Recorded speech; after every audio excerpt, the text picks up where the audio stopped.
Paria. Por Becca Benson. Prólogo. ¿Me dirías tu nombre?, preguntó la doctora Halsey. Ella no hizo ningún movimiento para agacharse frente al niño, para sonreír, para hacer cualquier cosa para bajar a su nivel. En vez de eso, permaneció de pie, su postura no era ni amistosa ni amenazante, sino simplemente tan neutral como podía permitirse. Su mirada era firme, interesada. El niño la miraba desde el otro lado de la habitación. Solo tenía 6 años, pero la mirada del niño era tan firme como la de ella, aunque quizás había un rastro de cautela en sus ojos. Completamente comprensible, pensó la doctora Halsey. Si supiera por qué estoy aquí, habría más que un rastro. Él sostenía su cuerpo tan impasiblemente como ella lo hacía con el suyo, aunque ella podía darse cuenta por la tensión en su cuello de que eso podía cambiar en cualquier momento, sin previo aviso. Tú primero, dijo el niño, y luego colocó su boca en algo que podía pasar por una sonrisa. Su voz era tranquila, como si estuviera acostumbrado a estar a cargo de una situación. Sin miedo, entonces. No es sorprendente, pensó la doctora Halsey. Si el informe que ella había leído era correcto, se las había arreglado para sobrevivir por su cuenta, en las colonias exteriores en el planeta Duarca, en una granja ilegal en medio de una reserva forestal a 100 kilómetros de ninguna parte, durante casi 3 meses después de que sus padres hubieran muerto. Sobrevivir en circunstancias normales en un mundo duro, aún en proceso de terraformación, ya era bastante difícil. Pero para alguien que apenas tenía 6 años era inconcebible. Yo ya sé tu nombre, admitió la doctora Halsey. Es Oren. Si lo sabías, ¿por qué lo preguntaste? Quería ver si me lo decías, dijo ella. Luego se detuvo. Soy la doctora Halsey, dijo, y sonrió. Soren no le devolvió la sonrisa. Ahora veía más que un rastro de sospecha en su mirada, sospecha que se asentaba extrañamente en su cara junto a su pelo de color pajizo y sus ojos de color azul pálido. ¿Qué clase de doctora?, preguntó. Soy una científica, dijo la doctora Halsey. No una psic, no una psic. No, dijo ella, y sonrió. No soy psiquiatra. Has estado viendo a muchos psiquiatras, ¿cierto? Él dudó un momento, y luego asintió. Debido a la muerte de tus padres. Él dudó, volvió a asentir. La doctora Halsey echó un vistazo a los archivos holográficos que se mostraban discretamente en el interior de sus gafas. Su madre aparentemente había sucumbido a una enfermedad específica del planeta. Los tratamientos estaban fácilmente disponibles, pero una familia que vivía fuera de la red no se habría dado cuenta de eso. En lugar de informar inmediatamente a los funcionarios planetarios como lo exige la ley, los padres del niño habían descartado los síntomas como si fueran de un resfriado y habían seguido trabajando. Unos días después, la madre estaba muerta y el padrastro enfermo. Soren, quizás porque su sistema inmunológico más joven se había adaptado más fácilmente a Duarca, nunca se había enfermado. Según el último deseo de su padrastro, había enterrado los cuerpos de sus 2 padres, luego continuó viviendo en su granja hasta que casi no había provisiones, y finalmente partió a pie para cruzar 112 kilómetros de bosque azul grisáceo y llegar al comienzo de las tierras de labranza autorizadas. Tenía razón al considerarlo para su equipo de Spartans. Ciertamente era brillante e ingenioso. Era duro y claramente no se rendiría fácilmente. Pero al mismo tiempo, ¿qué le haría a alguien pasar por esa experiencia? Nadie sabía lo traumatizado que estaba. Nadie sabía con certeza lo que esto le había hecho, y podría estar haciéndole todavía. Probablemente ni siquiera él. ¿Por qué estás aquí?, él preguntó. Ella lo miró y lo consideró. No había razón para decirle nada, podía simplemente hacer lo que ella y Kiss habían hecho con los otros y tomar la decisión por él, hacer una clonación instantánea de él y secuestrarlo por, como ella misma se había empezado a decir a sí misma, el bien mayor. Pero con los otros niños, en parte asumió que no lo entenderían. Aquí había un niño sin padres que, a pesar de tener solo 6 años, había tenido que crecer rápido, mucho más rápido que sus otros reclutas. Podría contarle más. La verdad es, dijo ella, que vine a verte. ¿Por qué?, respondió. Ella le devolvió incluso la mirada. De repente tomó su decisión. Estoy tratando de decidir si eres la persona adecuada para algo en lo que estoy trabajando. Un experimento. Me temo que no puedo decirte lo que es. Pero si funciona de la manera que esperamos que funcione, serás más fuerte, rápido e inteligente de lo que puedas imaginar. Por primera vez, parecía un poco confundido. ¿Por qué querrías hacer algo así por mí? Ni siquiera me conoces. Ella extendió la mano y despeinó el cabello de Soren, y se alegró cuando él no se estremeció ni rehuyó. No es por ti, exactamente, dijo. No puedo decirte mucho más. No será fácil, será la cosa más difícil que hayas hecho en tu vida, aún más difícil que lo que pasó con tus padres. ¿Y qué has decidido? Preguntó. He decidido dejar que seas tú quien decida, ella dijo. ¿Y si digo que no? Ella se encogió de hombros. Te quedarías aquí en Duarca. Las autoridades planetarias arreglarían un hogar de acogida para ti. No es una gran elección, pensó ella. Él está entre la espada y la pared. Ella se preguntó de nuevo si no estaba siendo injusta al poner la decisión en el niño. Muy bien, él dijo y se levantó. De acuerdo que, dijo ella. Voy a ir contigo. ¿Cuándo nos vamos? Más tarde, de vuelta a bordo, cuando habló con Kiss, le mostró el vídeo de su conversación con Soren, él le preguntó, ¿estás segura de esto? Creo que sí, dijo ella. Él solo gruñó. Tan segura como que tomaré a cualquiera de ellos, dijo. Al menos tiene una idea de lo que podría pasarle. Eso es muchísimo para yacer sobre un niño, dijo Kiss. Incluso uno que ha crecido rápido. Asintió. Kiss tenía razón, ella lo sabía. Los términos para el sujeto de prueba conocido como Soren eran diferentes a los de los otros, él estaba entrando en el programa de una manera diferente desde el principio. Tendría que acordarse de eso y vigilarlo. 1. Lo que ni la doctora Halsey ni el teniente Kiss sabían, y lo que nunca descubrirían, ya que Soren, aunque solo tenía 6 años, fue lo suficientemente inteligente como para no decirles, era lo que realmente le había pasado durante esos 3 meses en soledad. Eso era algo en lo que a Soren, o Soren 66 como lo llamarían, no le gustaba pensar. Había sido terrible cuando se dio cuenta de que su madre estaba muerta y que la razón por la que ella estaba muerta era porque su padrastro estaba demasiado preocupado por ir a la cárcel por su granja ilegal como para llevarla a un médico cuando se enfermó. Cuando su padrastro se convenció de que no había otra opción, ya era demasiado tarde, su madre ya se había ido. Pero su padrastro se había negado a enfrentarlo. Llevó el cuerpo de la madre de Soren al cuarto de las cajas y cerró la puerta, diciéndole que no era posible verla, que estaba demasiado enferma y que necesitaba estar sola para recuperarse. Eso había durado unos días hasta que finalmente, una noche, su padrastro había bebido demasiado. Soren robó la llave y se arrastró lentamente a través de la puerta para verla allí, tendida sobre un montón de cajas aplastadas, la piel de su cara tensa y pálida.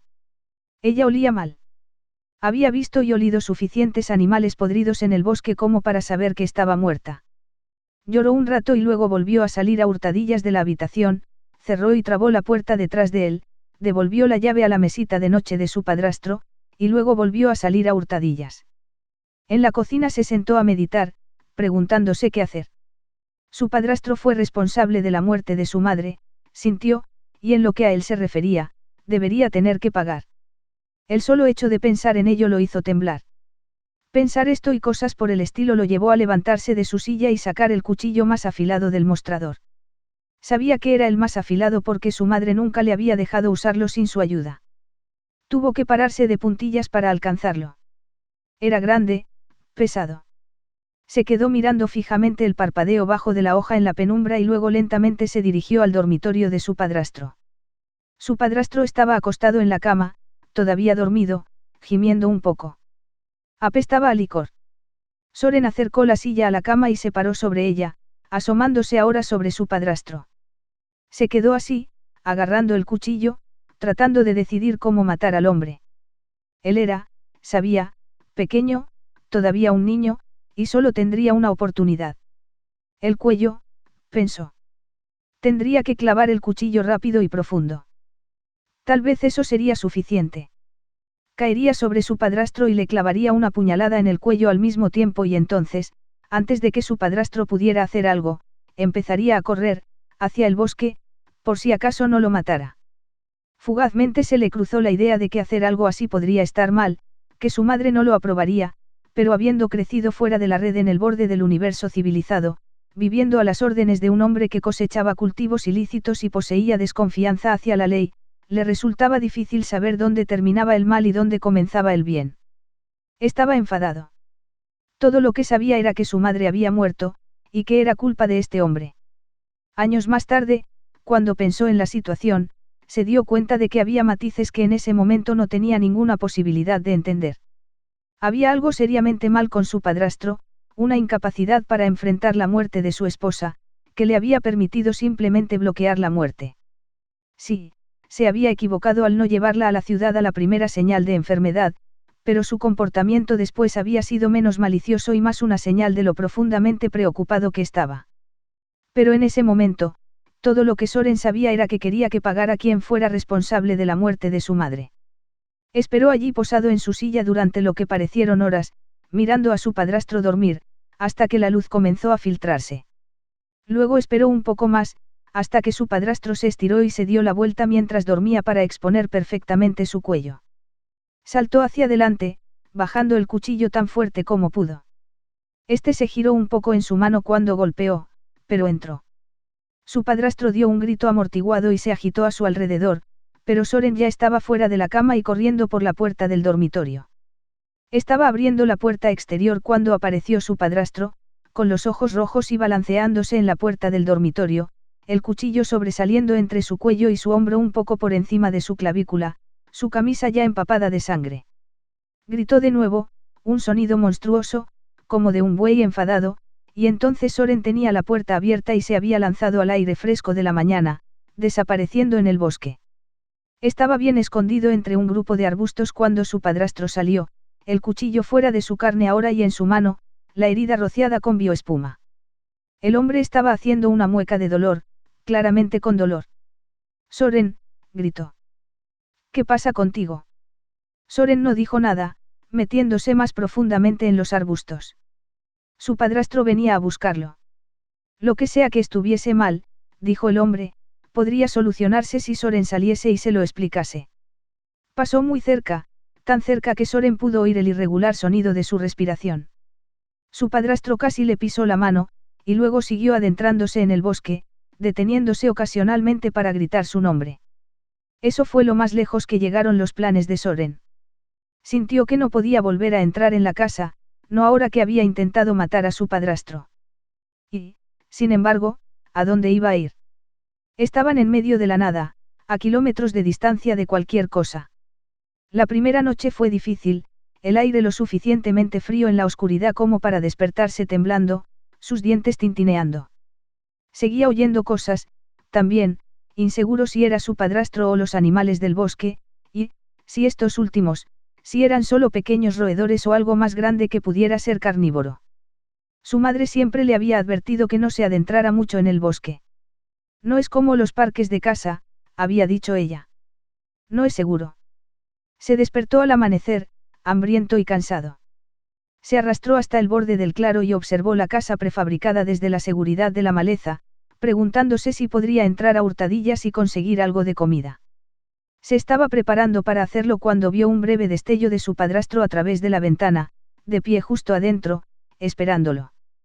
Se escabulló de nuevo al bosque, con el estómago todavía gruñendo.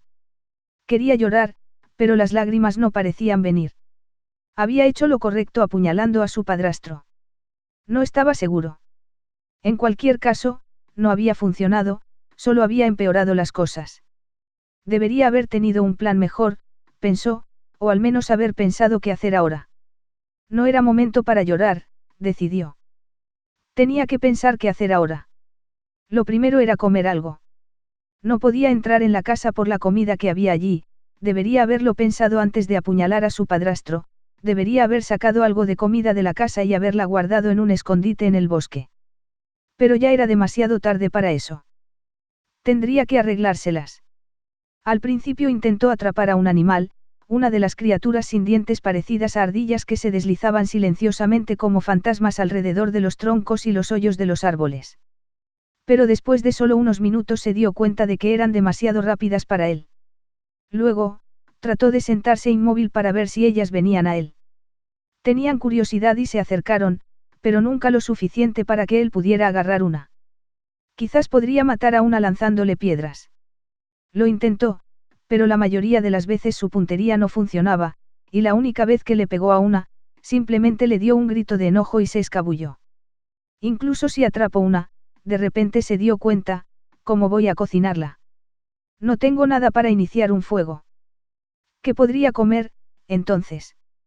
Algunas de las plantas eran comestibles, pero ¿cuáles? No estaba seguro. Su familia nunca había cosechado del bosque, sino que se aferraba a sus víveres ya empaquetados. Al final, pisó una rama seca y podrida y la oyó crujir, un remolino de bichos salió por la abertura y desapareció rápidamente entre la maleza. Levantó la rama y vio, a lo largo de la parte inferior, larvas de color blanco pálido, gusanos, 100 pies de mandíbula grande, y escarabajos manchados de color naranja y azul. Evitó a los escarabajos, si eran de ese color brillante, debían de tener algún problema, pero probó tanto con las larvas como con los gusanos. Las larvas tenían un sabor a nuez y podían comerse si no pensaba demasiado en ellas. Los gusanos eran un poco más viscosos, pero podía retenerlos. Cuando pasaron unas horas y no se sintió enfermo, dio vuelta a unos cuantos troncos más y se sació. Antes de que cayera la noche, empezó a experimentar, alejándose un poco más de la casa y haciendo varias camas con las hojas y agujas de diferentes árboles.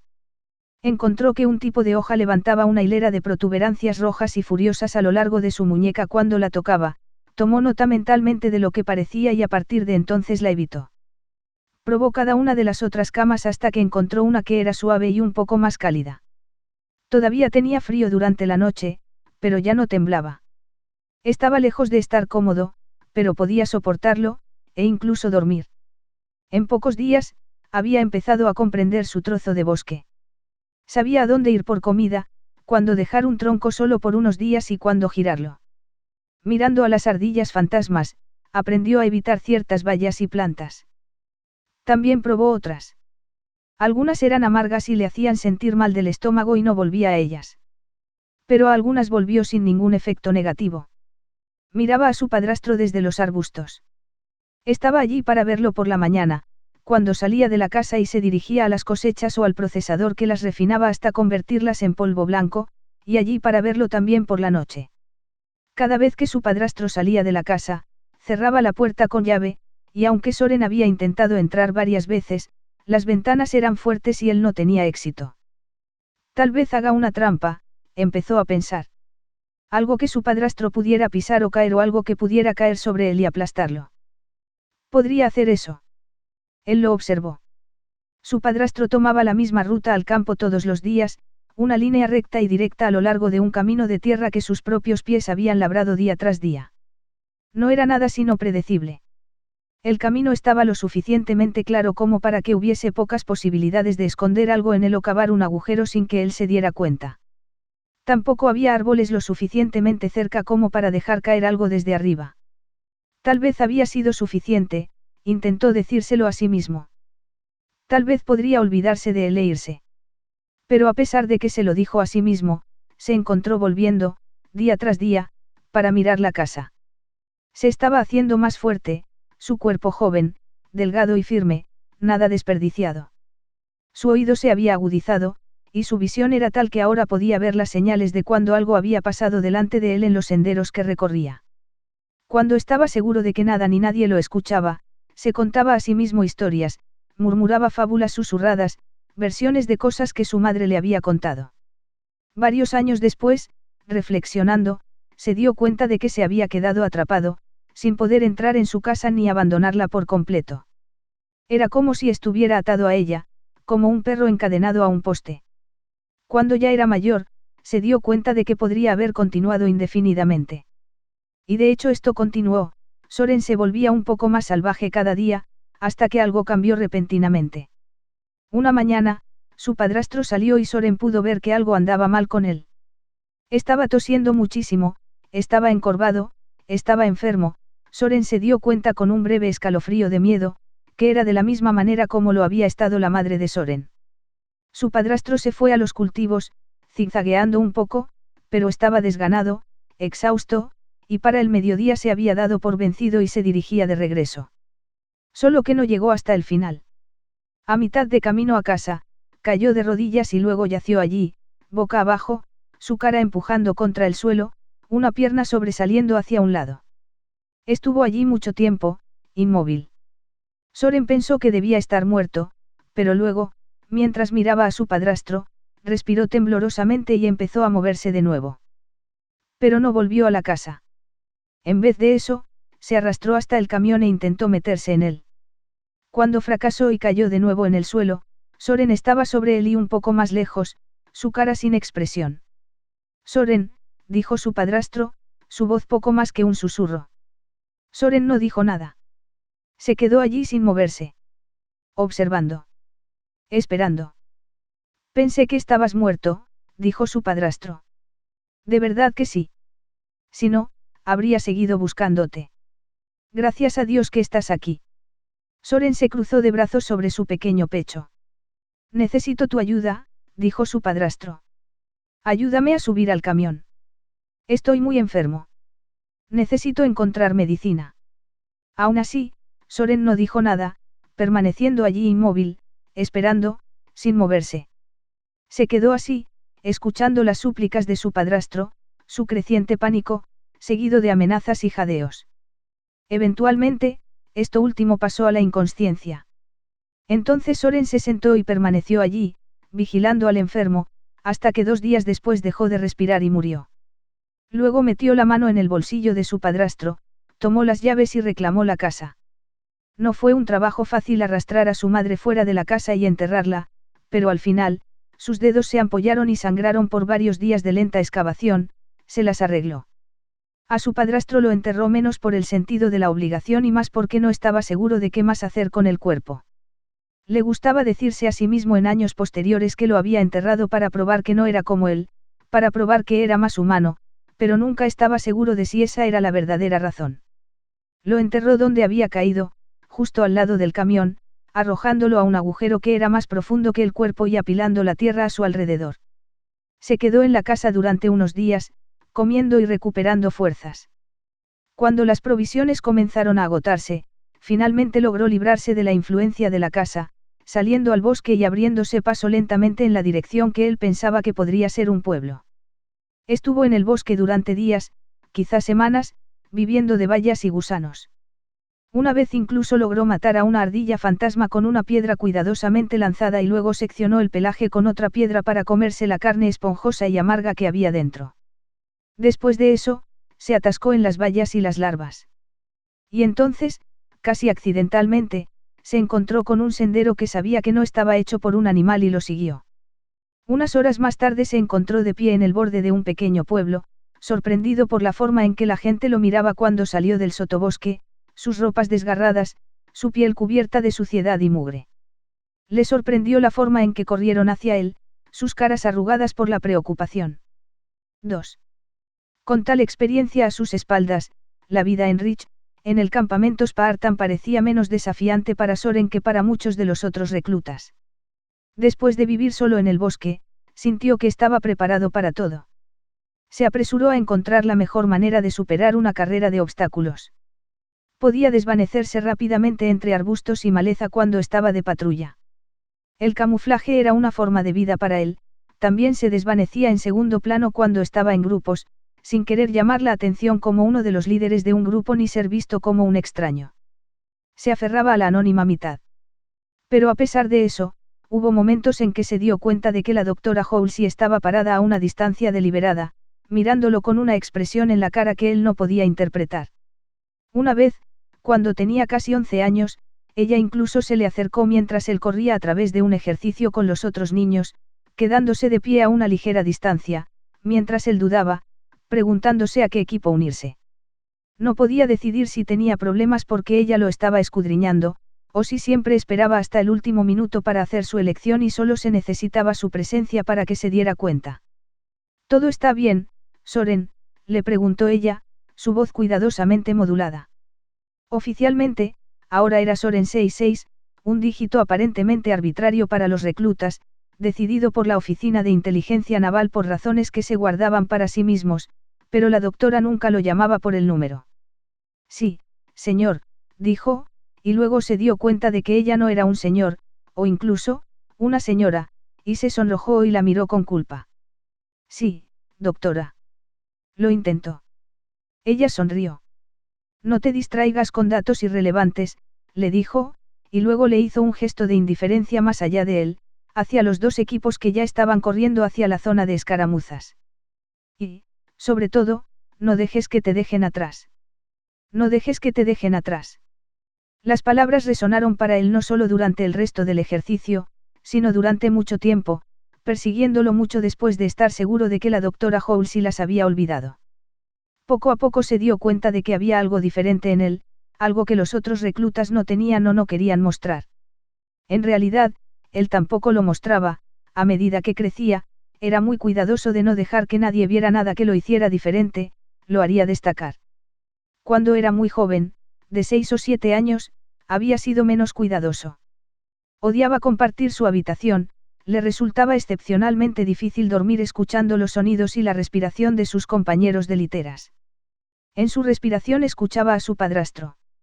A veces esperaba hasta que se hubieran dormido y luego se deslizaba lentamente de su cama para esconderse debajo de ella, durmiendo en el húmedo y mohoso espacio cerca de la pared. Se sentía más seguro allí. Pero cuando una mañana durmió hasta tarde y no regresó a su cama antes de que los demás comenzaran a despertarse, la forma en que lo miraron lo hizo sentir menos seguro. No, tendría que seguirles el juego, tendría que aprender a realizar los movimientos que todos los demás parecían hacer de forma espontánea. No quería tanto encajar como desvanecerse. Pero después de un tiempo, ya no parecía una actuación. Le gustaban muchos aspectos de la vida de ser un recluta. Disfrutaba lo desafiante que era tanto mental como físicamente. Habiendo crecido fuera de la red, nunca había estado cerca de gente que estuviera pasando por las mismas cosas que él, a veces, particularmente cuando estaban corriendo juntos por el bosque o arrastrándose sin aliento y en silencio a través de una zanja llena de barro, era como estar rodeado de muchas otras versiones de sí mismo. Era reconfortante. De hecho, se sentía más cerca de los otros reclutas de lo que se sentía con cualquiera que no fuera su madre. La doctora Halsey también era lo más parecido a una madre para él, aunque a menudo distante, a menudo preocupada. Pero había algo en ella con lo que encontró una extraña relación. Todavía necesitaba tiempo para sí mismo, todavía se encontraba buscando formas de estar solo o, si no solo, de crear una especie de muro momentáneo y temporal entre él y los demás como una forma de tratar de pensar, respirar, de ser más plenamente él mismo. Se dio cuenta muy pronto de que nunca iba a ser un líder. No era muy comunicativo, pero sus instintos eran agudos y buenos y estaba dispuesto y era capaz de seguir órdenes. Los otros sabían que podían contar con él. Sintió en esto el comienzo de un sentido de significado y propósito para su vida, y se sintió mejor de lo que nunca se había sentido. Se mantenía al día. No se dejaba dejar atrás. Y, sin embargo, todavía era perseguido por el pasado. A veces, especialmente a altas horas de la noche, en la oscuridad, no podía evitar pensar en lo que le había pasado cuando era más joven. Sabía que todo lo que lo hacía diferente de los demás provenía de eso. Al principio el pasado era algo que intentaba apartar, intentaba olvidar, pero a medida que crecía y se hacía más inteligente, sus pensamientos al respecto se volvían cada vez más conflictivos. A principios de su adolescencia, comenzó a ver a su padrastro menos como un monstruo y más como alguien que estaba asustado y confundido, alguien desastrosamente disfuncional, pero también como alguien que era humano. Luchaba contra esa percepción, seguía alejándola, pero continuamente volvía a surgir sobre él. Había visto morir a su padrastro, había sido muy rápido, casi sin intervalo de tiempo entre los primeros síntomas y esa extraña transición de la vida a la muerte. Lo que lo hizo preguntarse, si con una enfermedad que se movía con tanta rapidez, su madre podría haberse salvado realmente. En general, no era ni el mejor ni el peor. Era un sólido recluta y aprendiz, alguien que, aunque perseguido por su pasado, estaba haciendo todo lo posible para ir más allá. Quizás, pensó, por el momento era todo lo que podía pedir. Quizás por ahora era suficiente. 3. Ahora tenía 14 años, y estaba de pie al otro lado del escritorio de la doctora Halsey. Su cara, notó, estaba tensada y apretada, sus respuestas un poco más espasmódicas de lo normal, como si no hubiera estado durmiendo lo suficiente o si estuviera sobrecargada de trabajo. Lo ocultaba bien, pero Soren, un experto en ocultar bien las cosas, vio todas las señales que estaba aprendiendo a suprimir en sí mismo. En descanso, dijo la doctora Halsey. Por favor, siéntate, Soren. Gracias, señora, dijo, y se sentó, un solo movimiento fluido, sin desperdiciar nada. Se susurraba a sí misma en voz baja, explorando una serie de archivos electrónicos. Los archivos eran hologramas cuyo contenido era visible para ella, pero que él solo veía como una imagen de una pequeña pared de ladrillo, una imagen del CPO Méndez al otro lado de la misma, con el dedo apretado contra sus labios. Alguien tiene un extraño sentido del humor, pensó. ¿Te importa si te hago una pregunta?, dijo ella. Por supuesto que no, señora, dijo. Doctora Halsey, dijo ella. No hay necesidad de hacerme parecer mayor de lo que soy. ¿Recuerdas cuándo nos conocimos? Sí, dijo Soren. Apenas había pasado un día sin que él pensara en esa reunión y en todo lo que le había llevado a ella. Me pregunto, Soren, ¿recuerdas lo que dije, cómo te di a elegir? Soren arrugó brevemente su frente, y luego las líneas se aclararon. ¿Se refiere a si ir con usted o quedarme en Duarca? ¿O había algo más? No, solo eso, dijo ella. Eras tan joven que no sabía lo bien que lo recordabas. ¿Qué opinas de tu elección? Me alegro de haberla hecho, dijo. Fue la decisión correcta, señora. Pensé que ya habíamos hablado de que me llamaras así, dijo ella sonriendo. En ese momento me preguntaba si estaba en lo cierto al darte a elegir. El teniente Kiss también se lo preguntaba. Si no eras demasiado joven para que te pusieran esa carga. ¿Carga?, preguntó. Ella hizo a un lado la pregunta implícita con un gesto de su mano. No importa, dijo. La razón por la que te he traído aquí es para que puedas elegir otra vez.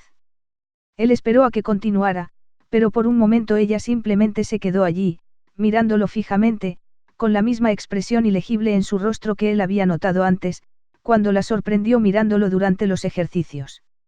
Aún eres muy joven, dijo ella. Soren no dijo nada. La doctora Halsey suspiró. Han entrenado bien, todos ustedes. Pero el entrenamiento es solo el primer paso. Estamos al borde del segundo paso. ¿Te gustaría participar? ¿Qué es exactamente? No hay mucho que pueda decirte, dijo la doctora Halsey. No hay mucho que los cuerpos que tenemos puedan hacer, Soren. Así que queremos aumentarlos. Queremos modificar tu cuerpo físico y tu mente para empujarla más allá de las capacidades humanas normales. Queremos endurecer tus huesos, aumentar tu crecimiento, construir tu masa muscular, agudizar tu visión, mejorar tus reflejos. Queremos convertirte en el soldado perfecto. La sonrisa que se le había ido dibujando en la cara se fue desvaneciendo poco a poco. Sin embargo, habrá efectos secundarios. Algunas de estas cosas las conocemos, otras no las podemos anticipar. También hay un riesgo considerable. ¿Qué clase de riesgo? Hay una posibilidad, no trivial, de que mueras durante la aumentación. Incluso si no mueres, hay un fuerte riesgo de Parkinson, síndrome de Fletcher y síndrome de Ehlers-Danlos, así como problemas potenciales de deformación o atrofia de los músculos y condiciones óseas degenerativas. No entendía todo lo que ella decía, pero captaba lo esencial. ¿Y si funciona? Si funciona, serás más fuerte y rápido de lo que puedas imaginar. Ella acomodó sus dedos delante suyo, mirándolo fijamente. Te estoy dando una opción que no se les dará a los demás. Te ofrezco una elección, mientras que a tus compañeros simplemente se les dirá que se presenten para el procedimiento. ¿Por qué yo?, preguntó Soren. Perdón. ¿Por qué soy yo el que puede tomar una decisión? ¿Por qué no uno de los otros? Volvió la mirada hacia el escritorio que tenía ante ella, su voz ahora distante, más como si se estuviese hablando a sí misma que al niño. Lo que los Spartans son es un experimento, dijo. En cada experimento controlado se necesita una muestra cuyas condiciones sean diferentes para poder juzgar el progreso del grupo más grande. Tú eres esa muestra, Soren. Somos un experimento, él dijo, con la voz baja. No te mentiré. Eso es precisamente lo que son, y tú, un experimento dentro del experimento. Una excepción a una regla, dijo. ¿Por qué yo? Preguntó de nuevo. Podía haber elegido a cualquiera. Ella se encogió de hombros. No lo sé, Soren. Resultó ser así. Permaneció en silencio durante mucho tiempo, mirando fijamente hacia adelante, ordenando todo en su cabeza. Finalmente levantó la vista. Quiero hacerlo, dijo. Sí, dijo la doctora Halsey. Incluso conociendo los riesgos. Sí, dijo. Y luego agregó, no quiero quedarme atrás. Es extraño, pensó la doctora Halsey después de que él se fuera. ¿Qué quiso decir con no querer quedarse atrás? ¿Dónde había oído eso antes? Agitó la cabeza para despejarla. Desa, dijo ella. Estabas escuchando, supongo. Por supuesto, doctora Halsey, dijo la suave voz de la IA. Su holograma apareció en el escritorio a su lado. Creada específicamente para el proyecto Spartan, su construcción elegida por ella misma fue la de una diosa griega, descalza y sosteniendo una tablilla de arcilla. ¿Alguna opinión? Es una pregunta retórica, preguntó Desa. Cuando la doctora Halsey no respondió, continuó. No le contó todo, dijo la IA. No, dijo la doctora Halsey. No lo hice. Sería negligente no señalar que, como la persona responsable del desarrollo intelectual de los Spartans, usted le ha dado información defectuosa sobre cómo funciona generalmente un control en un experimento científico. El grupo de control generalmente es el grupo que no experimenta las condiciones de... Ya lo sé, Desa, dijo Halsey, cortándole el paso. Desa asintió con brusquedad. También sería negligente no señalar que el propio Soren 66 es precozmente inteligente y es casi seguro que se ha dado cuenta de que las razones que le diste para permitirle una elección eran falsas. ¿Y cuáles fueron mis verdaderas razones?, preguntó la doctora Halsey. No lo sé, dijo Desa. Sin embargo, tengo la sensación de que estoy tan confundida al respecto como usted. La doctora Halsey asintió. Pero si tuviera que adivinar, dijo Desa, conociéndote tan bien como lo hago, diría que es una forma de aliviar tu propia conciencia. Solo le querías decir. Se lo querías contar a uno de ellos. Querías ver si solo uno de ellos tomaría la decisión por sí mismo. La doctora Halsey suspiró. Sí, dijo. Puede que tengas razón. Gracias por ser honesta conmigo, Desa. No hace falta que me lo agradezcas. No puedo evitarlo, dijo Desa. Está en mi programación. La doctora Halsey pasó su mano a través del holograma y desapareció. Se recostó en su silla. Le he dado una carga con la que vivir, pensó. Le he dejado tomar su propia decisión, pero Desa tiene razón. Le he transferido la carga de la responsabilidad si algo sale mal. Un niño. Llevando mis pecados. Esperemos que nada salga mal. 4. Estaba soñando, pero incluso en el sueño era como si no pudiera despertar, como si hubiera estado dormido durante días y días. En el sueño estaba de nuevo en el bosque, pero además del frío y el hambre también había algo que lo acechaba, una extraña criatura, casi humana, pero no del todo, deformada de alguna manera, con la boca lanzada en una extraña mirada, su cuerpo grumoso e irregular, arrastrando uno de sus pies por detrás.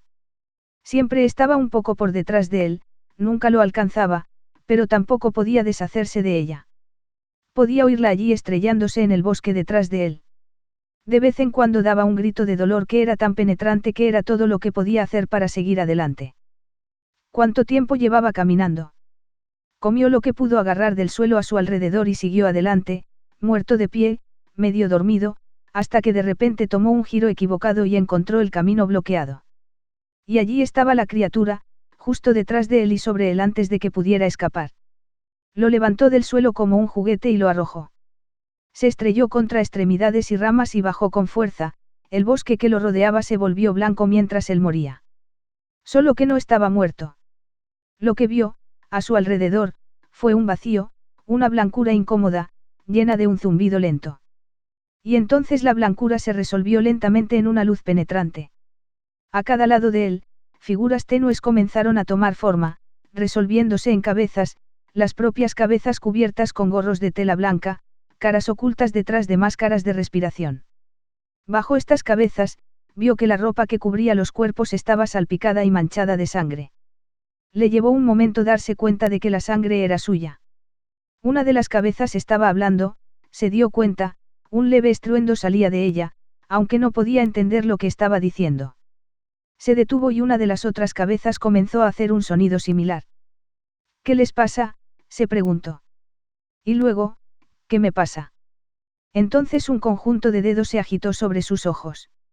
Intentó seguirlos, pero solo pudo hacerlo con un ligero movimiento, sus ojos siempre se movían un poco tarde. Una cabeza se precipitó hacia abajo, más cerca de sus ojos, y de repente se volvió nítida, dolorosamente definida. ¿Se supone que él debe ser así?, preguntó la cabeza, su voz apagada por la máscara. Entonces otras cabezas aparecieron allí, repentinamente asomándose hacia él, nítidas y casi como si estuvieran demasiado cerca. También hubo una ráfaga de movimiento, gritos, y entonces todo se volvió demasiado lento, todo se movía de forma extraña y lenta, como si estuviera bajo el agua. Esto es real, se dio cuenta de repente. Esto está sucediendo de verdad. Entonces el zumbido aumentó abruptamente y el pensamiento se le escurrió entre sus dedos mentales y se perdió, para ser reemplazado por otro sueño, otra pesadilla. En el sueño estaba sentado en una silla, pero no podía moverse. No había nada que lo restringiera, nada que bloqueara sus brazos o sus piernas, simplemente no podía moverse. No, espera, podía moverse un poco, podía mover sus ojos muy lentamente de un lado a otro. Al principio la habitación estaba borrosa, como si la silla estuviera simplemente situada en medio de un vasto charco de oscuridad, pero, muy lentamente, empezó a tomar forma a su alrededor. No era una silla, se dio cuenta de repente, sino una cama, estaba acostado en una cama, como había pensado siquiera que estaba sentado derecho en una silla. Había una manta que reconoció, pero no pudo ubicarla. La forma de la cama también era familiar, la forma de la habitación también lo era, pero no pudo colocarse donde estaba hasta que se abrió la puerta en el otro extremo de la habitación y su padrastro, imposiblemente grande, se inclinó y se abrió paso hacia adentro. Estoy en el cuarto de mi madre, pensó. En la cama de mi madre.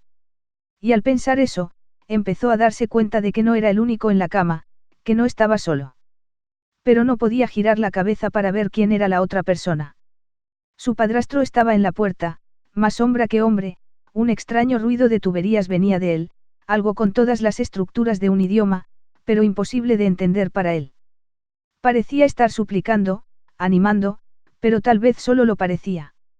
Y entonces, de repente, la otra persona en la cama se movió, empezó a hablar con el mismo gorjeo similar al de un pájaro, y aunque todavía no entendía ni una palabra, se dio cuenta, por el sonido y el tenor de la voz, de que se trataba de su madre. Ella se movió y él vio solo el borde de su mano, la piel gris y comenzando a pudrirse, desprendiéndose y mostrando una delgada franja de hueso debajo. Quiso gritar, pero todo lo que pudo hacer fue dejar que sus ojos se movieran frenéticamente en sus órbitas mientras ella se movía lentamente en la cama, su mano sintiendo cuidadosamente su cara. Ella dio un siseo bajo y comenzó a levantarse. Apenas cuando comenzó a ver su rostro, un repentino e intenso dolor lo bañó, como si alguien le hubiera introducido vidrios rotos en las venas. El sueño vaciló y giró y se redujo a un pequeño punto blanco en un campo negro y luego, con un siseo, se fue, dejando nada más que oscuridad. ¿Cuánto tiempo duró eso? Imposible de decir. No tenía ninguna sensación de que el tiempo pasara, ninguna sensación de nada más que ese vacío ilimitado, una vaga sensación de sí mismo como parte de él, pero incluso eso parecía desdibujarse por los bordes, cualquier sensación de sí mismo como individuo amenazando con desvanecerse. Y entonces, muy lentamente, la oscuridad se vio interrumpida por un pequeño punto blanco, un punto que se hacía cada vez más grande y al final se tragaba todo lo que lo rodeaba. Y luego se lo tragó también. Se despertó y se encontró gritando. Estaba inmovilizado, atado a una especie de mesa o cama, y se sentía como si estuviera ardiendo, con comezón y ardor en la piel. Las venas de sus brazos sobresalían y latían y se sentían como si se las estuvieran arrancando lentamente de su piel. Flexionó su muñeca y tiró de ella, y la correa que la rodeaba empezó a rasgarse. Parecía como si una serie de ventanas de cristal se rompieran bajo su piel, los músculos se estremecían y se contorsionaban unos con otros. Había hombres y mujeres con batas blancas a su alrededor, pero manteniéndose un poco alejados, excepto uno, tratando de acercarse a él justo detrás de su cabeza, casi fuera de la vista, con una hipodérmica levantada. Todos se movían despacio, demasiado despacio, como si les pasara algo malo, como si estuvieran bajo el agua. Volvió a tirar de la correa y se rompió como papel, y luego tiró de la otra muñeca y ambas manos quedaron libres. Seguía gritando, no podía parar. Alargó su brazo y agarró la mano que tenía la hipodérmica dentro y apretó, se sorprendió de lo rápido que reaccionaron sus dedos y se sorprendió aún más al oír que los huesos de la muñeca del hombre se rompían como si fueran de madera seca mientras chasqueaban. El sonido que hicieron los huesos era incómodamente fuerte. Agarró la hipodérmica antes de que cayera al suelo, y la clavó en el cuello de un hombre al otro lado de él, que descendía sin hacer ruido. La otra mano ya le estaba arrancando las correas de las piernas. Algunos de los otros habían empezado a girar ahora, volviéndose para huir de la mesa, pero se movían muy lentamente, ¿qué era lo que les pasaba? El dolor hacía difícil pensar. Golpeó con su puño al más cercano en la espalda, se sorprendió al ver que el cuerpo del hombre chocaba contra la pared lejana y luego se derrumbaba, dejando una mancha de sangre en la pared donde se había estrellado. Luego ya estaba fuera de la cama y corriendo hacia la puerta, pero algo andaba mal allí también, le costaba mantener el equilibrio. El mundo entero parecía venir hacia él desde un ángulo, y sus piernas no funcionaban de la manera que él esperaba. Estaba galopando más que corriendo, con un hombro cerca del suelo, sosteniéndose contra el suelo cada pocos metros con una mano extendida. Parecía haber dejado de gritar, aunque sonidos seguían saliendo de su boca, una especie de glosolalia intensa, un lenguaje sin sentido. Pasó a través de las restantes figuras de bata blanca, y se desparramaban ante el más mínimo toque, eran arrojadas al suelo, gritando y gimiendo. Y luego estaba en el pasillo. ¿Por dónde? Se preguntó por una mínima fracción de segundo y luego corrió a la izquierda. ¿Dónde estaba él? Parecía familiar, era un lugar que conocía, pero el dolor aún hacía difícil pensar. ¿Qué le habían estado haciendo? Llegó al final del pasillo antes de lo esperado y se estrelló contra la pared, arrugando la plancha con su ímpetu antes de volver a girar a la izquierda y continuar su camino. Tan débil era el muro. Sí, pensó, conocía este lugar, sabía dónde estaba, el complejo de los Spartan, y entonces una ola de dolor ardió en su cabeza y se tropezó y cayó gritando. Casi inmediatamente se levantó de nuevo. Al final del pasillo, recordó, luego a la derecha, y luego a las puertas exteriores. Entonces estaría fuera y libre, en algún lugar donde ellos, él mismo se corrigió, nunca podrían encontrarlo. Una alarma sonó en algún lugar, los pasillos se iluminaron con una luz roja, pero la luz también se movía muy lentamente. De nuevo no se detuvo a tiempo, chocando contra la pared al final del pasillo y saliendo de él antes de girar a la derecha y dirigirse hacia las puertas exteriores. Pero entre él y ella había una fila de 5 o 6 marines, arrodillados, apuntándole con sus armas. Y allí, parado justo detrás de ellos, con las manos en las caderas, estaba el CPO Méndez. Cálmese, soldado. La voz del hombre resonó. Y por un momento Soren 66, al escuchar la orden del hombre de quien había estado recibiendo órdenes durante más de media docena de años, disminuyó su ritmo. Pero el dolor y la confusión, la sensación de estar atrapado, de ser cazado, rápidamente se apoderó de él, y volvió a acelerar. Deténgase. Méndez llamó de nuevo. Soren ya casi estaba sobre ellos. Vio que los músculos de los antebrazos de los marines se tensaban ligeramente mientras se preparaban para apretar el gatillo, y de repente se encontró galopando como un perro a 4 patas. Cuando Méndez dio la orden de disparar, saltó. Oyó los disparos, extrañamente amortiguados. No eran balas lo que disparaban, se dio cuenta al ver el borroso destello rojo junto a su codo, sino dardos tranquilizantes. Pasaron inofensivamente por debajo de él, excepto por uno que le pinchó el tobillo. Cayó y se estrelló contra la línea de marines y los atravesó, tirando del dardo para soltarlo mientras se dirigía hacia las puertas. Atacó con violencia las puertas y las encontró cerradas. Las golpeó con fuerza con el hombro y dieron un sonido de gemido, empezando a ceder. Las golpeó por tercera vez y al mismo tiempo sintió el pinchazo de dardos tranquilizantes en su espalda y piernas. Bramó de dolor y frustración y se dio la vuelta para encontrarse de nuevo frente a la fila de marines, Méndez parado frente a ellos ahora, dando la impresión de estar en control de la situación. Te pedí que te detuvieras, soldado, dijo Méndez. Cumplirás. Los tranquilizantes estaban empezando a hacer efecto. Su lengua se sentía pesada en su boca. El dolor, que había sido tan visceral, tan intenso, ahora estaba retrocediendo hacia el fondo. Dio un paso, encontró sus piernas que lo amenazaban con salirse de debajo de él. Empezó a volverse hacia la puerta, tropezó. El pasillo se tambaleó, se enderezó solo. Se dio la vuelta y encontró ahora, justo detrás de la línea de Marines, a una doctora Halsey sin aliento. No le hagan daño, gritaba. Por favor. Doctora Halsey, gritó cuando la vio. ¿Qué me ha hecho? Con los brazos extendidos, dio un solo paso hacia ella y se desmayó. 5. Cuando se despertó estaba en el calabozo, sus muñecas ahora en brazaletes de titanio, cada uno de ellos unido firmemente por una cadena de titanio a un anillo en la pared. Los probó. Eran demasiado fuertes para que él pudiera escapar fácilmente. Cuando se puso de pie, se dio cuenta de que algo andaba mal con sus piernas. Eran fuertes, los músculos diferenciados y mucho más grandes que antes, pero los músculos le habían hecho algo a los huesos, torciéndolos, curvándolos en direcciones extrañas. Una pierna era más o menos normal, solo un poco inclinada y retorcida. La otra, sin embargo, estaba nudosa y era 6 pulgadas más corta, y se sentía mejor cuando estaba plegada. El tobillo de esa pierna estaba gomoso y dejaba el pie flojo. Todavía podía estar de pie, pero solo en ángulo, inclinándose hacia un lado, y estaba más cómodo, se dio cuenta, si también usaba una mano para mantener el equilibrio. Sus brazos también ondulaban con músculos y parecían casi imposiblemente fuertes. En su mayor parte estaban bien, estaban apenas deformados, relativamente rectos. Pero los dedos de una mano se habían torcido y doblado, funcionando ahora menos como dígitos articulados individuales y más como una sola pinza o garra. Me he convertido en un monstruo, pensó. Todavía estaba tratando de asimilar su nuevo cuerpo cuando la puerta se abrió y la doctora Halsey entró, un marín armado a ambos lados de ella. Hola, Soren, dijo ella. Él se quedó inmóvil, mirándola. Ella a su vez lo miró, ambos esperando al otro. Finalmente, se dirigió a uno de los marines y le dijo, no creo que los necesite. Según el CPO Méndez, el marín comenzó. Esta es una instalación científica y aquí tengo un rango superior al del suboficial jefe Méndez, dijo.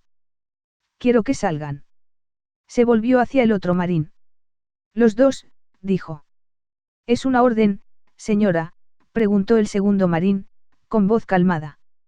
Sí, lo es, dijo ella. El segundo marín saludó rápidamente y salió. El otro, después de un momento de vacilación, le siguió. Ya está, dijo la doctora Halsey. Eso está un poco mejor. Siento lo de las restricciones. No fueron idea mía, pero hasta yo fui desautorizada en ese punto. Me temo que no tengo los medios para removerlas. Ella se acercó y se sentó en el suelo de la celda, deliberadamente a su fácil alcance. Si él hubiera querido, podría estirar la mano y romperle el cuello. Hagamos lo mejor que podamos para fingir que no están ahí, dijo. Soren la miró fijamente durante un largo momento, y luego lentamente se sentó, juntando su cuerpo torpemente debajo de él. ¿Cómo te sientes?, ella preguntó. No lo sé, dijo. Su lengua se sentía incómoda en la boca, como si la estuviera usando por primera vez. No muy bien. Lo estoy pasando mal pensando. Probablemente sea la medicación, dijo. Tenían que darte algo para el dolor. Cerró los ojos, recordando cómo se sentía su cuerpo, como si estuviera siendo desgarrado desde dentro. ¿Eso es normal?, preguntó. Ella se encogió de hombros. Todavía estamos averiguando qué es lo normal. Algunas personas parecen tener dolor. Para algunas de ellas desaparece. Para otros, siempre está ahí. Él asintió. Pensamos que ibas a morir, dijo ella, y se acercó para tocarle el brazo. Dejó que ella lo tocara por un momento y luego lentamente tiró del brazo hacia atrás y fuera de su alcance. Has estado en coma durante casi 3 meses. Una y otra vez pensaron que ibas a morir. Llegó el momento en que decidimos desconectar el soporte vital. Estuviste en paro durante casi 4 minutos y luego tu corazón empezó a latir por sí solo de nuevo. Ojalá hubiera muerto, dijo simplemente. Ella agitó la cabeza. Puede que te sientas así, dijo, pero tu cuerpo no. Podría haberse deshecho en cualquier momento, pero nunca lo hizo. Él intentó pensarlo, agitó la cabeza. Señaló a sus piernas, su nudosa mano. ¿Qué me pasó?, preguntó. Tu cuerpo reaccionó mal a las inyecciones de mejora muscular y al implante de tiroides, dijo. Básicamente tus músculos crecieron en formas y direcciones que no podíamos predecir y luego trataron de aplastar o torcer los huesos debajo de ellos. Fuimos capaces de utilizar el proceso de osificación de cerámica de carburo para estabilizar y fortalecer los huesos y detenerlos antes de que se volviera demasiado severo, pero como puedes ver, tuvimos mejor suerte con algunas extremidades que con otras. Ella lo observó y esperó a que dijera algo. Cuando él no lo hizo, siguió adelante. Desafortunadamente, lo que eso significa es que hay una tensión constante entre los músculos y los huesos. Es como si tu cuerpo quisiera destrozarse a sí mismo. Eso puede manifestarse como dolor dentro del propio hueso, como dolor muscular, o como ambos. El dolor puede ser intenso, casi insoportable. Lo sé, dijo Soren. Con medicación, el dolor será soportable. Algunos de nosotros creemos que a medida que tu cuerpo se ajuste a su nuevo estado, el dolor podría disminuir o desaparecer por completo. ¿Es eso lo que usted cree?, preguntó Soren. ¿Quieres que sea honesta?, preguntó la doctora Halsey. Sí, dijo Soren. La doctora Halsey suspiró. No, dijo. Creo que el dolor disminuirá, pero no creo que el dolor desaparezca. Él asintió, sus labios una línea adusta. Por otro lado, dijo. Eres más fuerte de lo que imaginábamos. Las correas de la mesa de operaciones eran fuertes, con un microtejido de titanio que atravesaba la tela. Fueron diseñadas para mantener a los otros Spartans en su lugar, pero no fueron suficientes para retenerte a ti. Se quedaron en silencio un momento. ¿Cuántos quedamos?, dijo finalmente. Ella se encogió de hombros. Más de la mitad, dijo. Casi la mitad de ustedes están muertos. Con otra docena más o menos, las modificaciones no se llevaron a cabo. Alargó la mano y volvió a tocarle el brazo. Lo siento, Soren, dijo. Se negó a mirarla a los ojos. Yo tomé la decisión, dijo. No puedo culpar a nadie más que a mí mismo. Un momento después ella se puso de pie y, sin decir una palabra, se fue. Soren se quedó donde estaba sentado en el suelo, mirando. 6. Una semana después estaba fuera del calabozo, liberado bajo su propia custodia. Algunos de los otros Spartans, él vio, estaban en tan mala o peor forma que él.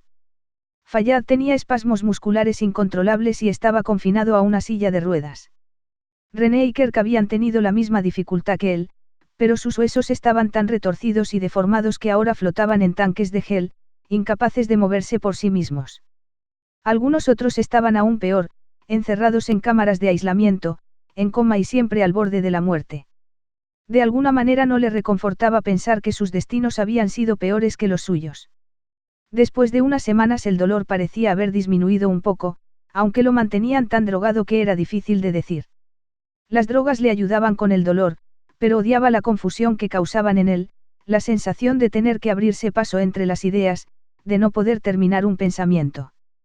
Eso empezó a ser tan frustrante para él como lo había sido el dolor. Poco a poco comenzó a reducir la medicación, pasando algunas de las píldoras cada vez que se las daban, y luego más y más. El dolor era fuerte e intenso, pero definitivamente un poco menos que cuando despertó por primera vez. Descubrió que podía soportarlo. Puedo vivir con el dolor, intentó decirse a sí mismo. Con lo que no puedo vivir es con no poder pensar. Sin embargo, a veces hacía un giro imprudente o simplemente se movía mal y se encontraba a punto de desmayarse, con la frente llena de sudor. Siguió haciéndolo. Todo le parecía más crudo, pero sí, podía soportarlo. Su cabeza estaba más clara de alguna manera, aunque el dolor, al igual que las drogas, podía hacer que fuera difícil pensar. Todavía después de un mes estaba endorsándose todas las píldoras, fingiendo que las tomaba, pero en vez de eso las llevaba de vuelta a su habitación y las dejaba caer en un cajón. En otros 2 meses, el cajón estaba casi completamente lleno. Era cierto que era increíblemente fuerte. Al principio, en un ataque de frustración, golpeó la pared de su habitación y se sorprendió cuando su puño atravesó el panel de metal como si fuera de yeso fino. Movió la cama de modo que su poste ocultaba parcialmente el daño y fue cuidadoso a partir de entonces. No es inútil, empezó a pensar a medida que pasaba el tiempo. Era más fuerte de lo que nunca había sido, y también más rápido, a pesar de su forma de andar incómoda. Y aunque sus brazos y piernas habían sufrido un poco, aún tenía todo lo que necesitaba para ser un excelente soldado, mejor que cualquier humano normal y sin modificaciones. Sigo siendo un Spartan, se dijo a sí mismo. Pero encontró que no todos estaban de acuerdo. Cuando trató de presentarse para el servicio activo, el CPO Méndez lo miró con detenimiento y luego dijo, con una voz más suave que la que cualquier Soren había oído, camina conmigo, hijo. Fueron juntos por el vestíbulo, una extraña pareja, Méndez recto y alto, su paso enérgico y confiado, Soren masivo, pero encorvado e inclinado, zigzagueando a medida que avanzaba. Sweet William. Méndez le preguntó, sacando un cigarro. Soren, sorprendido, agitó la cabeza. Ah, dijo Méndez, después de morder los extremos primero, a veces me resulta difícil recordar que todos ustedes son solo niños. Este es un hábito sucio. No empieces de joven. Sí, señor, dijo Soren. Méndez encendió el cigarro y lo chupó con fuerza. El final resplandeció de color rojo y luego se desvaneció, el humo brotó lentamente de sus fosas nasales. No puedo hacerlo, hijo, dijo. ¿No puede hacer qué? Preguntó Soren. No puedo tenerte en servicio activo. Pero soy fuerte, dijo Soren. Soy aún más fuerte que los otros Spartans, y casi tan rápido como algunos de ellos. Puedo seguir el ritmo y soy inteligente y... Al ver la expresión severa en la cara de Méndez, dejó que su voz se escurriera. Nadie duda de tu valor, hijo. Y yo no dudo de tu habilidad. Pero si te pongo en un equipo con los otros Spartans, ¿sabes lo que pasará? ¿Qué, señor? Siempre estarán pensando en los que no lo lograron, en los que murieron mientras ellos seguían adelante. Sentirán una obligación especial de protegerte y mantenerte con vida que afectará su capacidad de rendimiento. Les arruinará su concentración, les impedirá tener esa ventaja cuando realmente la necesiten. Ahora mismo, sin ti, todos se mueven y piensan de manera similar. Funcionan como una máquina bien engrasada. Pero hay algo que decir sobre la simetría que muestran, la camaradería instintiva. Eres bueno, no hay duda de eso, diablos, pude verlo el día que te despertaste y te volviste loco, pero estar en un equipo con otros Spartans simplemente no va a pasar. Con todo respeto, señor. Además la armadura, dijo Méndez. Sencillamente no te quedará bien. Además de la dificultad de disparar un arma con esa mano. No, dijo, apagando el Sweet William en el suelo. Alargó su brazo y puso su mano sobre el hombro de Soren, lo miró directamente a los ojos. Por su mirada, Soren de repente pudo ver lo difícil que era para Méndez decir todo lo que decía, que deseaba que las cosas fueran diferentes. Lo siento, hijo. Solo sé paciente y tal vez algo venga para ti. Pero esto no es todo. El CPO Méndez tiene razón, dijo la doctora Halsey, tal como él sabía que lo haría. No quiere hacerte daño, pero tiene que hacerlo mejor para el resto de los reclutas y para el programa. Pero no es lo mejor para mí, dijo Soren. ¿Quién dice que no lo es? Preguntó la doctora Halsey. No es lo que quieres, pero eso no significa que no sea lo mejor para ti. Quiero servir, dijo. No quiero que me dejen atrás. Lo siento, Soren, dijo ella. No puedes servir de esta manera. Podrás servir, pero no en una posición de combate. Todo lo que quiero es que me den a elegir, dijo. Siempre estuvo dispuesta a darme una opción en el pasado. No puede hacerlo de nuevo esta vez. Ella agitó la cabeza. Lo siento, Soren. Esta vez no. 7. Más tarde, cuando lo recordaba, lo veía como el punto de inflexión. Le cerró demasiadas puertas, dañándolo, cerrando partes de él. Y era una estupidez, intentó decírselo él mismo. Deberían haberlo usado, deberían haber pensado en algo especialmente adecuado para él y su cuerpo deformado. No era que no fuera tan bueno como los otros Spartans, incluso Méndez había tenido que admitirlo. En cierto modo era mejor que ellos, más fuerte.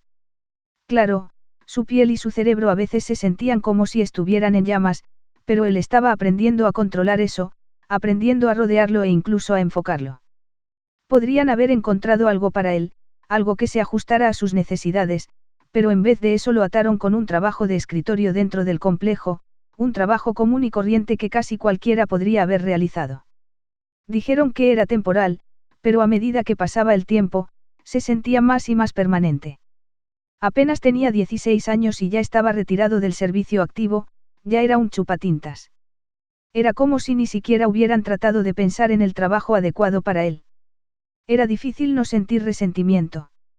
Por eso, casi 6 meses después, cuando uno de los técnicos, un tipo llamado Parch, comenzó a hablarle sobre la revolución, en lugar de informar sobre el hombre lo empezó a escuchar. Parch empezó despacio, solo trozos y piezas, indirectas. Claro, dijo, el UNESC era muy necesario e importante, no podríamos vivir sin ellos. Pero no venían a veces con demasiada fuerza. No hacían a veces cosas que se llevaban a cabo con la mejor de las intenciones, pero, cuando las mirabas de cerca, simplemente estaban mal. Como contigo, por ejemplo, dijo Parch, una vez que Soren confesó lo que le había pasado. ¿Por qué no te están dando un uso adecuado?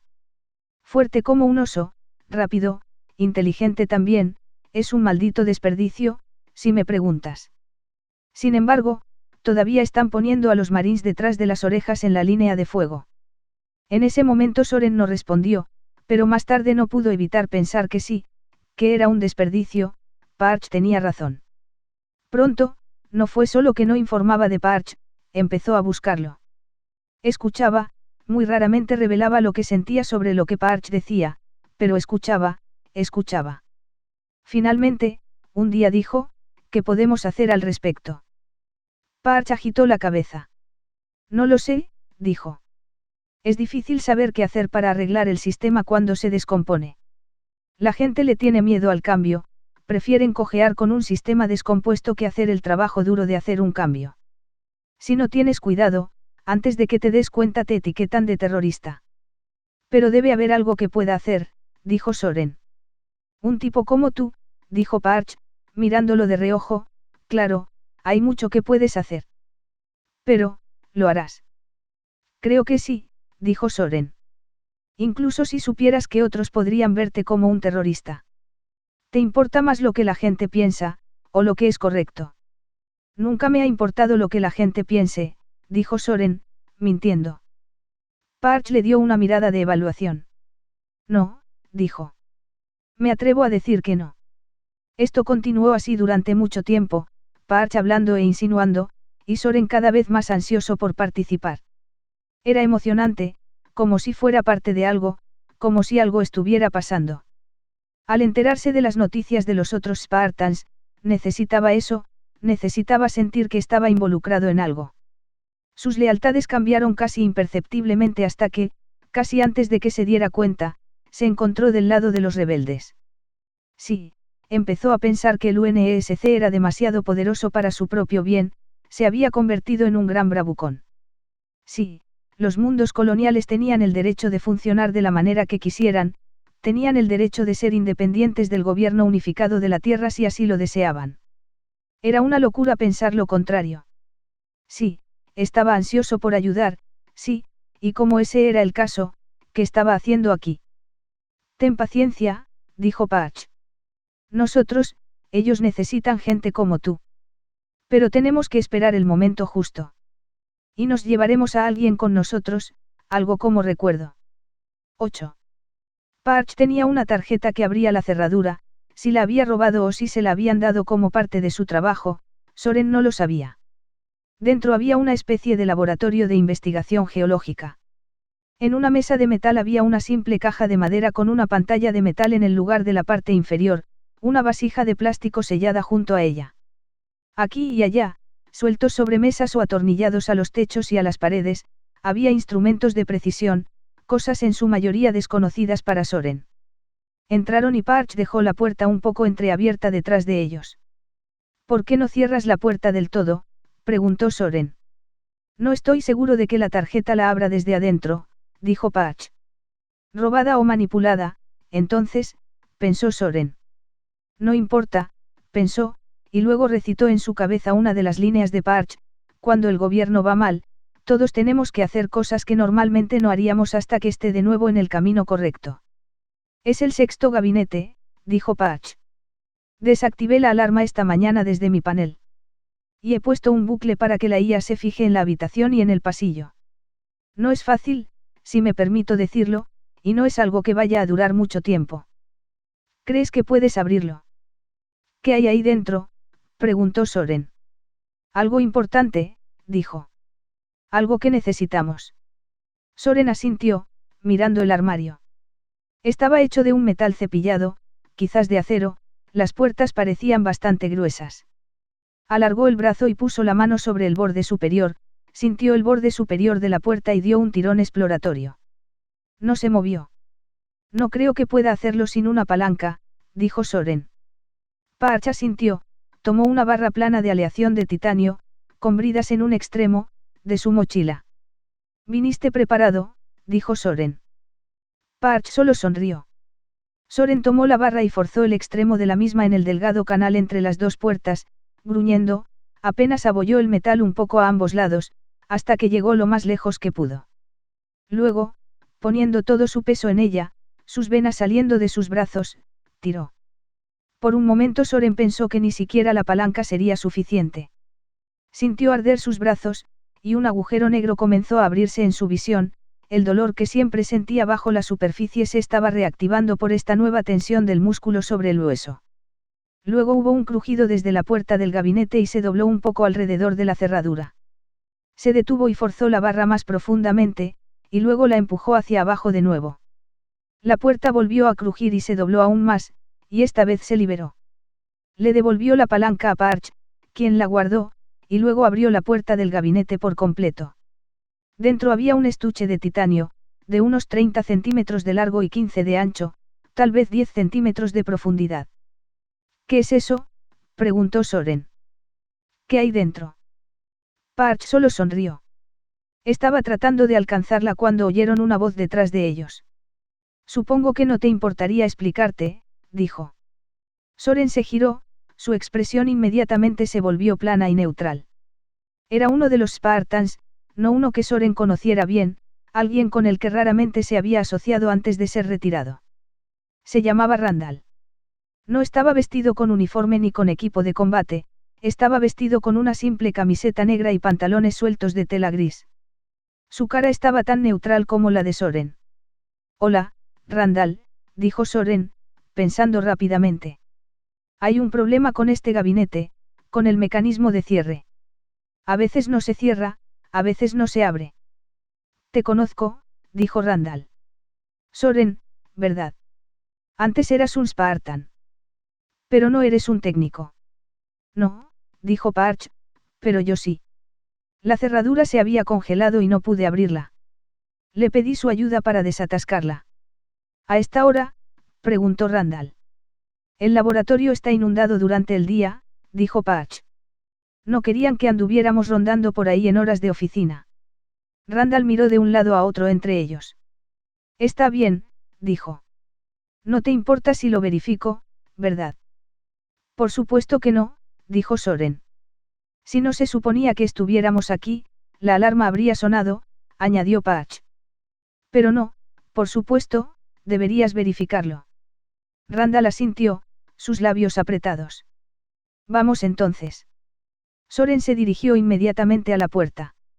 Randall se movió hacia atrás y hacia el pasillo para dejarlo pasar, manteniendo una distancia segura. Es inteligente, pensó Soren. Bien entrenado. Empezó a caminar por el pasillo, Parch justo detrás de él, Randall por detrás. ¿A dónde vamos?, preguntó Parch. El enlace de comunicación más cercano, dijo Randall. Soren se detuvo y se giró, simulando una expresión de desconcierto. Pero el enlace de comunicación más cercano está allá en el RO, dijo, y luego saltó. Randall vio venir el golpe y se movió solo un poco, pero aún así recibió un golpe en el hombro, cayeron juntos al suelo, rodando de un lado a otro. Randall le dio una fuerte patada y luego trató de liberarse, pero Soren no lo soltó. Randall era más rápido, Soren lo sabía, pero él era más fuerte. Si no se soltara, podría mantener la ventaja. Randall le dio una fuerte patada en la cara, pero Soren ya estaba abriéndose camino en el cuerpo del hombre. Randall seguía pateando, tratando de poner sus brazos en posición para una llave de estrangulamiento, pero antes de lograrlo, Soren se había sentado a horcajadas sobre sus caderas y había cerrado ambas manos detrás de la espalda de Randall. Gritó y apretó tan fuerte como pudo. El dolor le atravesó los brazos y el pecho. Randall gimió y empezó a luchar más duro, arrastrando a Soren por el pasillo con él. Espera, pensó Soren. Solo aguanta un poco. Apretó más fuerte, enterrando su cara contra el pecho de Randall mientras éste golpeaba sus brazos y cabeza y luego intentó desesperadamente alcanzar detrás de su propia espalda para romperle los dedos a Soren. No es la forma en que estás acostumbrado a pelear, ¿verdad?, pensó Soren. Randall estaba gritando ahora, y de repente se quedó flácido. Demasiado pronto, pensó Soren, está fingiendo, y esperó. Pero Randall se quedó quieto. Parch, se dio cuenta Soren, estaba hablando con él, golpeándolo en la espalda, su cara a pocos centímetros de la de Soren. ¿Qué? Siseó Soren. Despierta, hombre. Lo tranquilicé. Suéltalo antes de que lo mates. Salgamos de aquí. Volteó la cabeza para ver el dardo tranquilizante incrustado en el hombro de Randall. La falsa flacidez. Cuidadosamente desató las manos y se liberó. Randall estaba luchando contra la droga, no completamente sumergido, pero podía mover poco más que sus ojos. Soren tocó su pecho. Tal vez una o dos costillas rotas, pero probablemente eso era todo. Y no estaría fuera de combate por mucho tiempo. Salgamos de aquí, dijo Parch otra vez y empezó a bajar por el pasillo. Soren le echó un último vistazo a Randall y luego empezó a seguirlo. Parch se movía en una caminata rápida, lo suficientemente rápida como para aparecer ante la IA del complejo como si tuviera que estar en algún lugar hace 5 minutos, pero no lo suficientemente rápida como para parecer que estaba corriendo. Soren intentó seguir su ejemplo, dándose cuenta rápidamente de que se dirigía hacia el aeródromo del complejo. Hay un Longsword antiguo, dijo Parch cuando Soren lo alcanzó. Está preparado y hackeado para nosotros, con un constructo tonto de IA que hice rápidamente para convertirlo a la causa. Nos dirigimos hacia allí y lo ponemos en el aire, nos alejamos de la base y llegamos al punto de lanzamiento tan rápido como podamos. 9. Pero antes de que entraran en el campo, empezaron a sonar las alarmas. Para cuando estaban en el Longsword y despegando, una buena media docena de naves estaban siendo embarcadas, listas para despegar en persecución. Además, pensó Soren, el planeta está rodeado de plataformas de defensa orbital. Esta es una idea loca. El primer disparo de advertencia pasó por delante de ellos antes de que hubieran despejado la atmósfera, sacudiendo ligeramente la nave. Rápidamente le siguieron otros 2 disparos de precisión, aún más cerca, que estremecieron la nave de punta a punta. Parch parecía asustado. Maniobras evasivas, Capitán Teach, instruyó a la IA. Este último parpadeó hacia la vida holográfica en la consola que tenían ante ellos. Su construcción era un capitán pirata, lleno de pistolas, con una sonrisa de dientes dorados y una barba de ébano en trenzas. Hemos estado evadiendo todo el tiempo, muchachos, dijo Teach. Es solo que hay demasiados bastardos. Se puso una mano en la oreja, fingiendo escuchar. Una señal entrando, les importaría oírla. Parch, agarrándose a los brazos de la silla con los dedos nudosos, solo asintió. Longsword, dijo una voz que Soren no reconoció. No ha sido autorizado para despegar. Vuelvan a la base inmediatamente. Parece que deberían haberlo dicho antes de que empezaran a disparar sobre nuestra proa, dijo Soren. Bueno, lo hicieron, admitió la IA. Pero sabía que no querrían hablar con esos rufianes. Parch gruñó. Un disparo los alcanzó, quemando el ala, infligiendo ligeros daños y dando al Longsword un preocupante bamboleo. La atmósfera era más delgada ahora, pero aún no se habían liberado de la gravedad de Rich.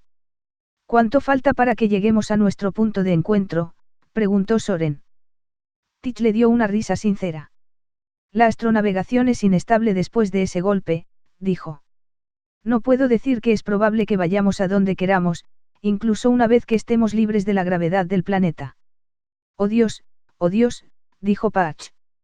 Vamos a morir. Tendremos que volver, dijo Soren. Tich, hazle saber que nos rendimos. Un golpe lo sorprendió por detrás, haciendo girar la embarcación casi en su totalidad. Soren se dio cuenta de que había humo negro a su alrededor. Nunca nos rendiremos, dijo Tich, su holograma parpadeando. Además, es demasiado tarde para eso. Los sistemas están siendo apagados antes de que se vuelvan críticos. Fue un placer conocerlos, muchachos. Desapareció. Las luces parpadeaban y se apagaron. La aeronave giró y se movió en espiral, estabilizándose lentamente. Entonces la gravedad comenzó a hundir sus garras en ella y comenzó su descenso. Abróchate el cinturón, le dijo Soren a Patch. La energía de reserva se activó, titubeó una vez y se apagó de nuevo. Pasó los controles a manual. Los motores habían desaparecido, pero, a diferencia de algunas de las otras naves espaciales del UNESC, el Longsword tenía suficiente envergadura como para poder lograr llevarlo al suelo incluso sin los motores. Podía controlar manualmente los alerones, al menos en teoría. Nunca había volado uno antes, pero había volado simulaciones de los varios predecesores y variantes del Longsword, cuando era un Spartan, y el aterrizaje forzoso era uno de los escenarios. Debería funcionar.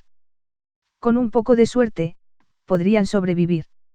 Accionó el control manual, agarró el mando con ambas manos y tiró hacia atrás, intentando nivelar la embarcación y bajarla lo más suavemente posible. Los cazas que estaban detrás de él ya no disparaban, capaces, sin duda, de ver que el Longsword estaba en problemas. Iban más rápido ahora, un lento gemido alrededor de la aeronave. Era difícil mantener el mando en su sitio. Vio que Parch se había desmayado por el miedo, las fuerzas geó una combinación de ambas cosas. Estaban ahora justo encima de las nubes, y luego descendieron y las atravesaron, el Longsword fue golpeado de un lado a otro por extraños vientos cruzados.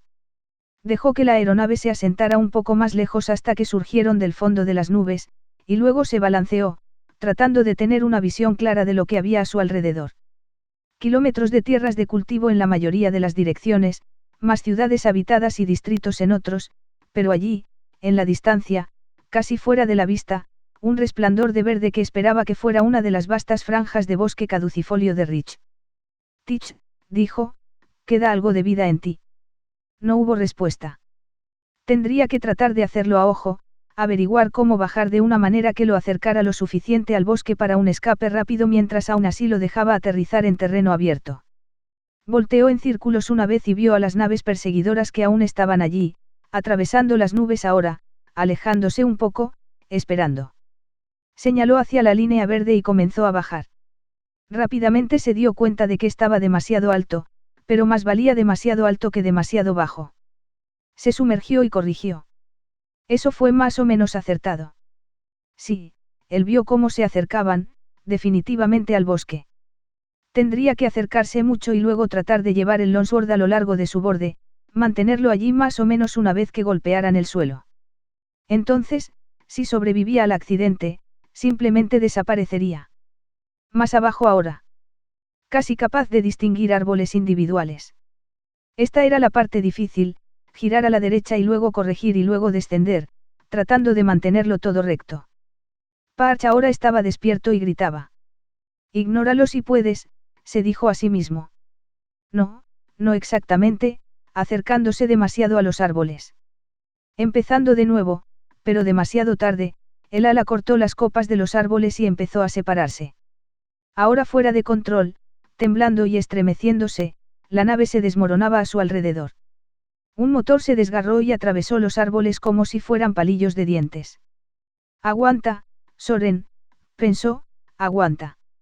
Una parte de su mente estaba gritando, gritando. La otra parte estaba tranquila, fría. ¿Por qué preocuparse, Soren? Esa segunda parte preguntaba, mientras el avión a su alrededor se incendiaba y, chillando y desmoronándose, corría por un canal de medio kilómetro de longitud a lo largo del suelo. Has vivido cosas mucho peores, le decía. Deberías ser capaz de sobrevivir a esto. Parch, que él vio por el rabillo del ojo, estaba muerto, con el cuello roto y los ojos vidriosos. El brazo de Soren parecía estar ardiendo. Podía ver el suelo y el cielo a través de las grietas de la nave mientras lo que quedaba del fuselaje se volteaba una y otra vez. El metal ardía y molía a su alrededor, esperaba que cualquier dios que controlara la farsa que era su vida lanzara una moneda cósmica carbonizada y malformada y decidiera su destino. Epílogo. Hubo un golpecito en la puerta. O más bien un aporreo en el marco de la puerta ya se había deslizado, revelando al suboficial jefe Méndez, aún en uniforme, un Sweet William sin luz que salía de un rabillo de su boca. La doctora Halsey levantó la vista de su escritorio. «Y bien», dijo. «He estado en el lugar», dijo Méndez, tomando la silla al otro lado del escritorio. Todavía podía oler el humo en su ropa. «He mirado los escombros. No queda mucho. La mayor parte del fuselaje ha desaparecido y lo que queda está destrozado, lo que no vale mucho ni siquiera como chatarra. También hubo un incendio. Hay un cuerpo carbonizado que no se puede reconocer, pero no pertenece a Soren 66. ¿Cómo puedes estar seguro?» Méndez le echó un vistazo. «No estaba deformado», dijo. «Y no hay evidencia de aumentos. Sin mencionar que apenas medía 1,8 metros, incluso cuando se tienen en cuenta los daños causados por el fuego. Debe haber sido el técnico desaparecido, Parch, estamos analizando el ADN ahora. No sabemos cómo entró ese aquí en primer lugar, miré sus antecedentes y tiene todas las características de un rebelde. Tenemos algún tipo de problema con alguien de mayor rango en seguridad. Lo investigaré», dijo la doctora Halsey. «Hágalo, señora», dijo Méndez. «Si yo fuera tú, volvería a investigar a todo el mundo». Sacó su encendedor y lo sostuvo cerca del final de su cigarro. Antes de encenderlo, levantó las cejas inquisitivamente. Ella agitó la cabeza. Una leve mirada de asco cruzó su boca y guardó el encendedor, dejando el cigarro apagado. «¿Algo más, Méndez?», ella preguntó. «Miramos también las partes desgarradas, lo que pudimos encontrar de ellas en el bosque. Tampoco hay evidencia de él allí. Podría ser que fue expulsado desde el principio. Si ese es el caso, nunca encontraremos el cuerpo. O podría ser que salió de una pieza». «¿Crees que aún está vivo?», preguntó la doctora Halsey. Méndez se encogió de hombros. «No hay forma de saberlo», dijo. «Todo lo que diré es que es extraño que no hayamos encontrado ningún rastro de él. Podría estar vivo, supongo, pero no es probable, ni siquiera para un Spartan. Considerando el tipo de suerte que Soren 66 tuvo hasta ahora, es difícil imaginar que las cosas le salgan bien». Se detuvo, meditando. «Por otra parte», dijo, «tal vez su suerte estaba a punto de cambiar». La doctora Halsey asintió con brusquedad. «¿Cómo está Randall?», preguntó. Méndez resopló, sus labios volviéndose una sonrisa casi depredadora. «Él está bien». Se pateó a sí mismo por bajar un poco la guardia, pero no había nada que pudiera haber hecho y, por lo que puedo decir, no decepcionó mucho. Pudo haber derribado a Soren 066, pero no a él y a alguien armado con un tranquilizante. Hizo lo que pudo. Es bueno para él pasar por algo así. A la larga, será un mejor soldado gracias a ello. Halsey asintió. Hundirse o nadar, no podía evitar pensar. ¿Y qué fue lo que dijo Soren, hace unos años? Que no quería que lo dejaran atrás. Un incidente como este haría a Randall menos arrogante, lo pondría a luchar para asegurarse de que está a la altura del desafío. He insertado tropas de tierra. Los puse a peinar el bosque en busca del cuerpo, dijo Méndez. No lo encontrarán, dijo la doctora Halsey. Tal vez no, él dijo. Aún así, sería bueno ser capaz de envolver las cosas, tener un cierre. No lo encontrarás. Trae a tus hombres de vuelta y archívalo como desaparecido en combate, dijo la doctora Halsey. No muerto en combate. Ella agitó la cabeza. No sin un cuerpo. Ha pasado por muchas cosas y ha tenido mucha mala suerte a lo largo del camino. Vivió con el dolor que mató a algunos de los otros reclutas. Deberíamos haber pensado en algo para él, una forma mejor de hacer uso de él. Apuesto a que está ahí fuera en alguna parte, todavía vivo. Si está ahí fuera, podemos encontrarlo. No, no lo harás, dijo ella. Creció viviendo en el bosque. Lo encontrarás solo si quiere que lo encuentren. Más vale que saques de ahí a tus tropas. Pero. Ella extendió la mano sobre el escritorio y tocó su brazo. Déjalo ir, Franklin, dijo, su voz suavizándose. No es una amenaza para nosotros. Es un aumentado, simpatizante de la insurrección, entrenado con los Spartans. ¿Cómo es que eso no es una amenaza?, preguntó. No es un traidor. Es solo un alma perdida, buscando una dirección. Lo conozco. Confía en mí. ¿Qué tal? Empezó a responder, luego lo pensó mejor, se detuvo. Él se puso de pie, la saludó y salió, dejándola en sus pensamientos. Ahora se ha ido, pensó. Me equivoqué, pensó ella. No debería haberle dado la opción. No debería haberlo traído al programa Spartan en primer lugar. Pasó lentamente un dedo por el constructo holográfico de Dessa, vio a la IA agarrar sus tablillas de arcilla más cerca de su pecho y la miró, perpleja y curiosa. Había estado equivocada. Ella suspiró. Demasiado tarde para que importara. Un centavo por sus pensamientos, dijo Dessa. La doctora Halsey agitó la cabeza. Dessa sonrió. Luego se encogió de hombros y desapareció. Ya sea que hubiera estado equivocada o en lo cierto, la doctora Halsey se dio cuenta de que ahora estaba comprometida. Había tenido 75 vidas que cuidar, 75 vidas que dependían de ella, 75 vidas que pesaban sobre su conciencia. Incluso si se hubieran reducido a menos de la mitad, todavía había varias docenas de Spartans que dependían de ella. Sin mencionar el peso de todos los que ya estaban muertos. El futuro de millones de personas podría depender de ellos, de lo bien que hubiera hecho su trabajo. No era un podría, se corrigió ella misma, era un haría. Enderezó sus hombros, moviéndose bajo su carga, y volvió a sus labores.